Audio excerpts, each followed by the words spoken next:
अस्सलाम वालेकुम। Crispy crunchy Albaik chicken.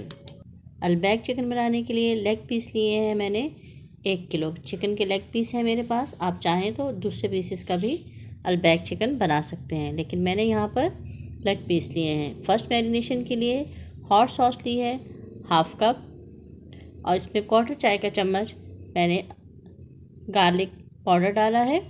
और अच्छी तरह से मिक्स करने के बाद अब इसको हम मीट इंजेक्टर से डालेंगे। अब मेरे पास तो मीट इंजेक्टर नहीं है, अगर आपके पास है तो आप मीट इंजेक्टर यूज़ कर लें।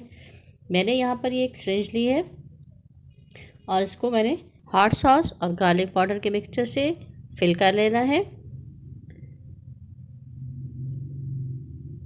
और इस तरह से फिल करने के बाद अब हम इसमें नीडल इंसर्ट कर देंगे और अब गोश्त के पीसेस को लेकर एक एक पीस को लेकर इस तरह से इसमें हॉट सॉस और गार्लिक को इंजेक्ट करना है। इस तरह से ये अंदर तक मसाला इसमें चला जाएगा। एक पीस में 6 से 7 जगह पर आप इसको इंजेक्ट कर देंगे। देखिए, इंजेक्ट करने से चिकन आपको फूला फूला सा फील होगा। ये इसलिए फूल रहा है कि इसमें आपके हॉट सॉस अंदर तक जा रही है। यही अलबैक चिकन की मखसूस पहचान होती है कि अंदर से ये सुर्ख होता है, और इसी मसाले की वजह से बहुत मज़ेदार बनता है। इसमें अंदर तक मसाला चला जाता है इस तरह से। देखिए, मैं आपको एक पीस में 5 से 6 जगह पर करके दिखा रही हूँ और बोटी फूलना शुरू हो गई है।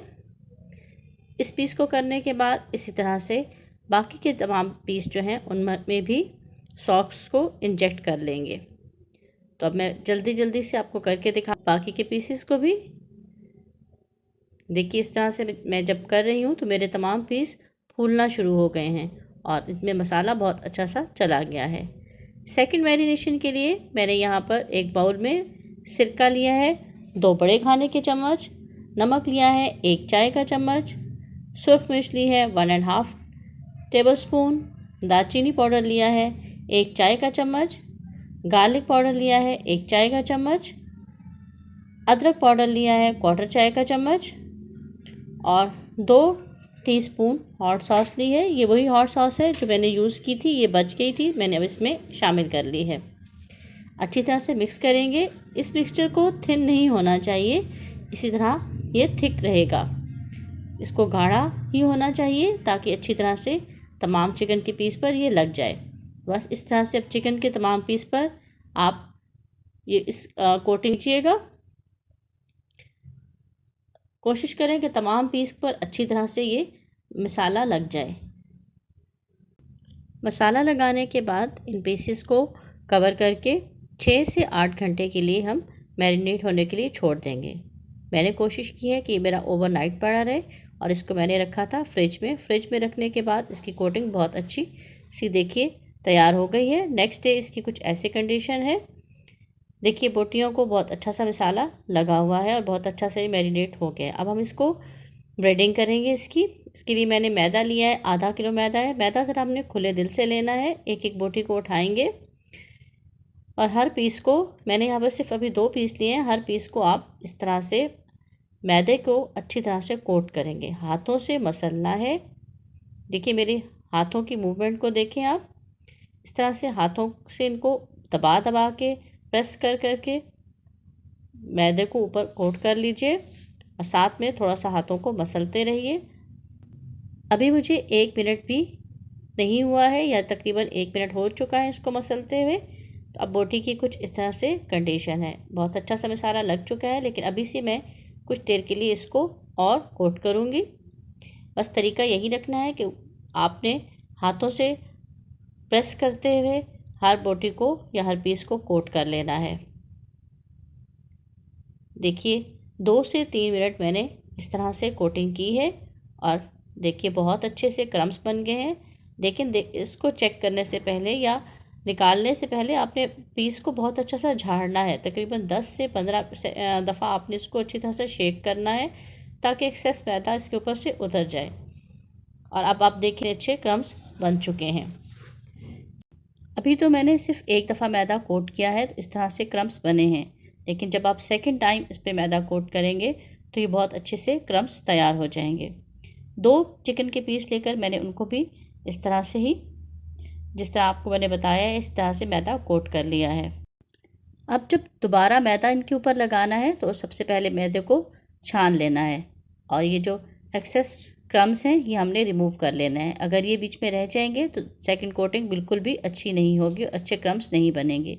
इस तरह से मैदे को छान कर साफ़ कर लेंगे। एक बाउल में साफ़ टैप वाटर लिया है मैंने और 10 सेकंड के लिए पीस को इसमें डिप करना है और एक्सेस वाटर को रिमूव कर लेना है।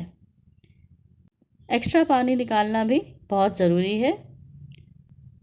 अब दोबारा से जो मैंने मैदा छान कर तैयार किया था उसमें उन 2 पीस को रखेंगे जिनको मैंने पानी में डिप किया है और दोबारा से उसी तरीके से हाथों को प्रेस करते हुए और मसलते हुए मैदा बहुत अच्छा सा इस पर कोट कर लीजिए।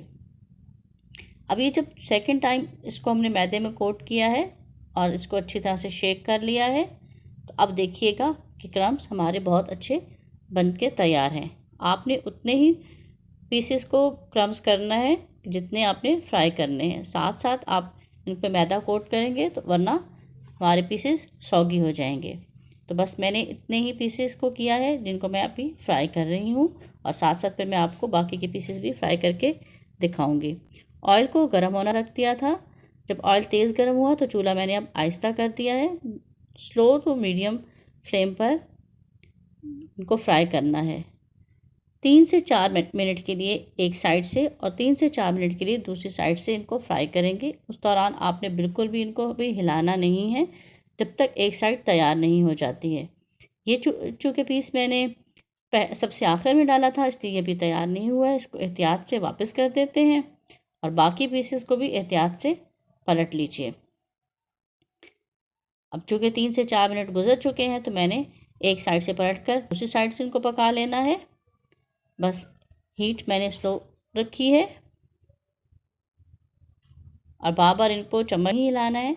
बस हमारे 6 मिनट में पीस बनकर तैयार हो चुके हैं। चूँकि मैंने इनको रीफ्राई भी करना है इसलिए अभी मैंने इनको छलनी में निकाल रही हूँ। अपने टिश्यू पेपर या प्लेट पर नहीं निकालना है, सिर्फ छलनी में या वायर रैक पर निकालिएगा। बाकी जो मैंने पीस कोट किए हैं उनको भी मैं फ्राई कर रही हूँ। 10 मिनट बाद हम इनको जो पहले हमारा बैच था उसको रीफ्राई करेंगे। तो फर्स्ट बैच को अब रीफ्राई करेंगे क्योंकि हमारे 10 मिनट गुजर चुके हैं। सेकंड बैच भी हमारा तैयार हो चुका है। अब रीफ्राइंग की बारी है। तेल को अच्छा सा गर्म कर लिया और हाई हीट पर मैंने तमाम पीसेस को डाला है और बस 1 मिनट के लिए एक साइड से और दूसरे मिनट के लिए हम पलट कर फ़ौरन ही दूसरी साइड से पका लेंगे। ज़्यादा देर अब इसको ऑयल में नहीं रखेंगे। बस एक साइड से पलट दिया है, दूसरी साइड से भी 1 मिनट पकाते हैं और बस फ्राई करने के बाद मैं आपको दिखाती हूँ अल्बैक चिकन क्रिस्पी क्रंची तैयार हो चुका है। देखिए बस इतनी देर के लिए हमने रीफ्राई किया है। अब आप वीडियो को जाने से पहले ज़रूर लाइक कर दीजिए। आपकी फ़ीडबैक से मुझे आगे बढ़ने का मौका मिलता है, तो अपनी फ़ीडबैक ज़रूर देते रहा कीजिए। और जिन लोगों ने अभी तक चैनल को सब्सक्राइब नहीं किया है वो चैनल को सब्सक्राइब ज़रूर करें और अब किसी एक सोशल मीडिया प्लेटफॉर्म पर ज़रूर शेयर किया कीजिए। क्रिस्पी क्रंची अल्बैक चिकन तैयार हो चुका है। देखिए कितना अच्छा क्रंच है इसका। और बस इसके यही राज थे जो मैंने आपको बता दिए हैं कि घर पर आप अल्बैक चिकन किस तरह से तैयार कर सकते हैं। देखिए अंदर से हमारे जो पीस है वो रेड भी है। चूँकि अभी ये बहुत गर्म है और मुझसे आपको दिखाने नहीं हो रहा है। देखिए इसमें जो सुर्खी है वो हमारी सॉस है जो हमने इंजेक्ट की थी। तो बस अल्लाह हाफिज़।